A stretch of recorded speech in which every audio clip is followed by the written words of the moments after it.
United States, the federal government gets in the way of the local community through its airport and raising its own revenue there on site.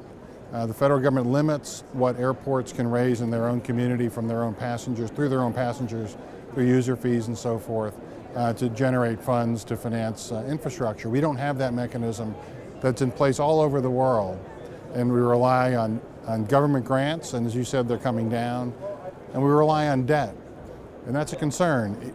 U.S. airports have good credit ratings, but $82 billion worth of debt, which is a big number. And even if you have a good credit rating, you don't know what's going to happen tomorrow. Portugal, 3 or 4 years ago, had a good credit rating. They were fine.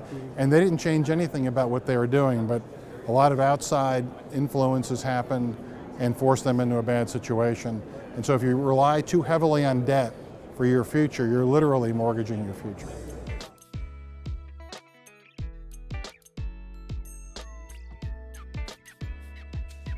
Certainly, U.S. airport directors are envious of their Canadian counterparts in terms of the amount of economic freedom they have. They can use this modern mechanism of passenger user fees to generate financing for infrastructure without federal involvement, which again is what we're fighting for in the U.S. There's a lot of envy, I guess you'd say, among U.S. airports for their Canadian brethren. And the Canadian airport management also has a lot more flexibility than you have at a lot of U.S. airports, which might be part of city or state government and be subject to a whole bunch of additional regulations and procedures and all the rest. Canadian airports can act more as businesses. The problem here, of course, is the rent issue. And Canadian airports are still paying rent to the government. The government likes that revenue coming in, but a Canadian Senate committee has looked at it and determined that it was not good for the future of Canada's aviation. So we're hoping that that can be turned around.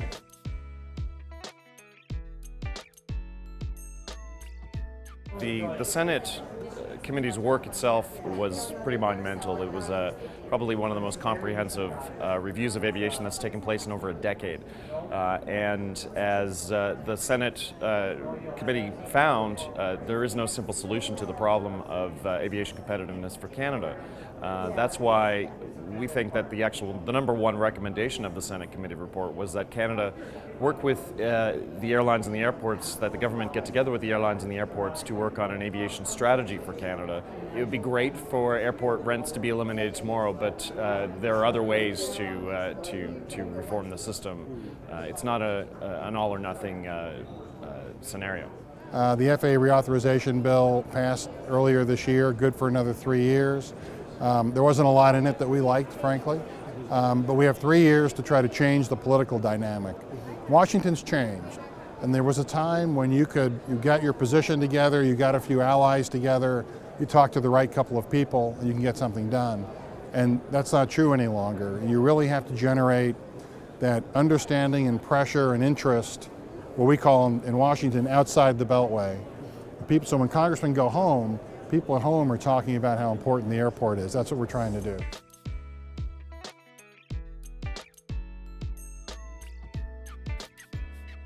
You would give airports the ability to generate resources of their own, give them that financial and economic freedom to generate resources and not be so beholden to Washington and all the different regulations and procedures and everything else that their competitors from around the world don't have to go through.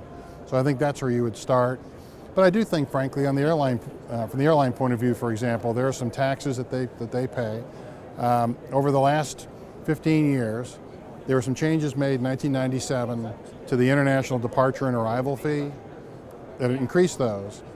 And the airlines have paid an extra $10 billion net over that time. And that money has not gone into improving the customer experience at the border when you arrive at U.S. airports. And so what I would say is if we're going to have a tax regime for aviation, it should have something to do with the purpose of aviation, which is to move people and products. And the funds generated by that should be invested in aviation. Certainly, with the rise of the Canadian dollar, and over the last 10 years, we have seen that there is an increase and continuing to grow trend of Canadians who are traveling to U.S. airports to access lower fares. This isn't something that's unique to aviation, however, though. If you look at the price of goods in the United States, they're cheaper than in Canada. There are structural reasons for why this takes place. So it's just as with airport rent, there's no easy solution. We want our airports to be able to offer, an affordable offering to air carriers and airline and passengers, and that's what we're focused on.